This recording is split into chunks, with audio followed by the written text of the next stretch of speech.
ఆదిపరాశక్తి అంబా Bhavani Adiparashakti ప్రియరాణి Sambhavi jaggery ప్రియరాణి Sambhavi jaggery ఎన్నో నివాసిని మహు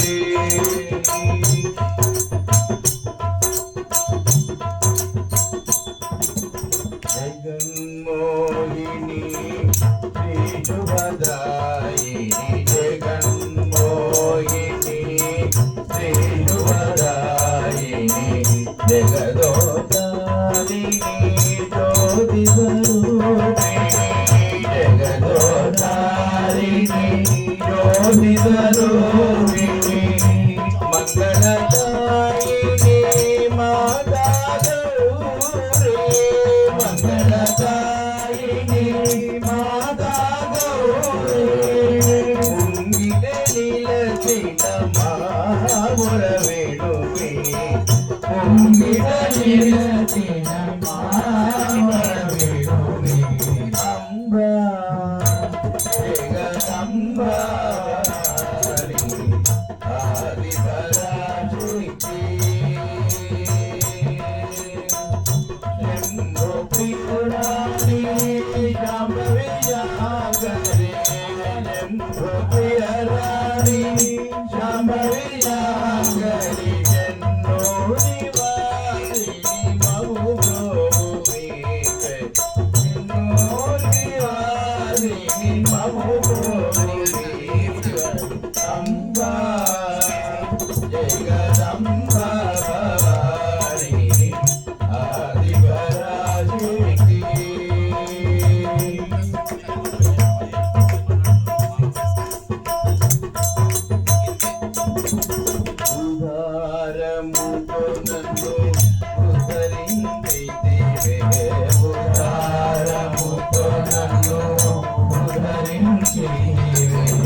భక్తులకు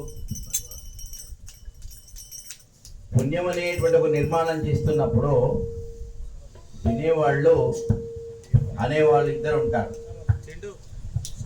అనేవాళ్ళు పునాది కట్టినట్టు వినేవాళ్ళు గోడ పెట్టినట్టు ఇద్దరికి సమానమైన పుణ్యం. పాడే వాళ్ళకే వస్తుంది, మాకు రాదు అనుకోకూడదు. విన్నా అన్న సమానమైనటువంటి పుణ్యం వస్తుంది. అమ్మవారి యొక్క అనుగ్రహము చాలా ఉదారంగా ఉంటుంది. ఆమె కరుణా సముద్రమై మనకు ఎంత శక్తి ఉంటే చెంబడి తీసుకుపోతే మన చెంబడి భక్తి ఉంటే చెంబడి వేస్తే డ్రమ్ము తీసుకుంటే డ్రమ్ ఇస్తే అనంతమైన భక్తి. మన భక్తి ఎంత చూపెడితే అమ్మవారు అంత అనుగ్రహిస్తారు. తప్పకుండా మీకు చేసే వాళ్లకు మీకు తప్పకుండా ఏమవుతుందంటే చాలామంది ఏమంటారంటే ఈ పూజలు, ఈ భజనలు, ఈ మాలలు వేసుకోవడం, ఈ నామాలు పెట్టుకోవడము లేకపోతే ఈ అలంకారం చేసుకోవడం అవసరమా? మాకు భక్తి మనసు ఉంటే సరిపోదా అంటారా? లేదు జనరల్గా అంటారా అతరులు? వాళ్ళకి ఏం సమాధానం చెప్పండి అంటే, మీరు మా ఇంటికి రెండొక రోజు వచ్చినప్పుడు మిమ్మల్ని పలకరించాలని, నమస్కారం పెట్టాలని, కూర్చోమనాలని, కాలు పడుకోమనాలని, నీళ్ళు ఇవ్వాలని, అన్నం పెట్టాలని మనసులో ఉంది. కానీ అనం మనసులో ఉంటే సరిపోదా? సరిపోతుందా? మనసులో ఉంటే మీదికి ప్రవర్తించినప్పుడే అది దానికి సార్థకత. మీదికి ప్రవర్తించకుండా నువ్వు ఇంటికి నేను పలకరించలే, నా మనసులో మోహన్ బాబు మీద బాగా భక్తి ఉన్నది, ప్రేమ ఉన్నది, నేను పలక అవసరమా? మనసు ఉంటే సరిపోదా అంటారా? తప్పించుకోవడానికి కొందరు దొంగ మాటలు. మనసులో ఉంటే సరిపోదు, ఇలా మాల వేసి భక్తిని ప్రదర్శించుకోవాల్సిందే. అవునా కాదు? ముళ్ళ చెట్టు పెడితే ముళ్ళు కాస్తాయి, పండ్ల చెట్టు పెడితే పండ్లు కాస్తాయి. మనం ఎటువంటి పని చేస్తే ఆ ఫలితం మనకు వస్తుంది. కొందరు అంటారు, ఒక ఇద్దరు రైతులు ఉన్నారు, ఆయన వచ్చిన ధనాన్ని లోపల భూమిలో పెట్టి సందులో పెట్టి మత్తేసి దాచుకున్నాడు, ఎవరికి పెట్టాలి. ఒక అతను ఏం చేశాడంటే కొంత లేని వాళ్ళకి దానం చేసిండు, ఇంకో కొంత తీసుకొని బురదలు చల్లుతున్నాడు ఊరు బయట.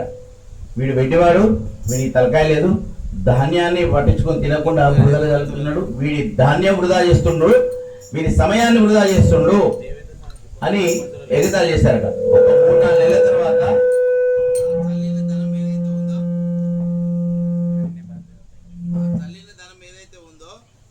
అనంతంగా పుట్ల కొద్ది మళ్ళీ రిటర్న్ వచ్చిందట. ఈ గుమ్మిలో పెట్టి దాచుకున్నది పురుగులు పట్టేది, పంది కుక్కలు తిన్నది, పుచ్చిపోయించాడు. అంటే మన సమయాన్ని మన కోసమే కాకుండా భజన కోసం, భగవంతుని సేవ కోసం ఈ గడిపిన నిమిషాలు, గంటలు, సెకండ్లు ఉంటాయి కదా, అవి చల్లినట్టు. భూమిలో చల్లిన నిమిషాల్లాగా వంటలాగా మనం ఎంత సమయాన్ని భగవంతుని సేవలో చల్లితే దానికి రెట్టింపు ఫలితం మనకు తప్పకుండా వస్తుంది. మీ అందరి మనోవాంఛలు నెరవేరి ఆయురారోగ్యములు, అష్టైశ్వర్యములు, సుఖ సంతోషాలతో మీ వంశం ఆచంద్రార్కం వృద్ధి చెందుతుంది.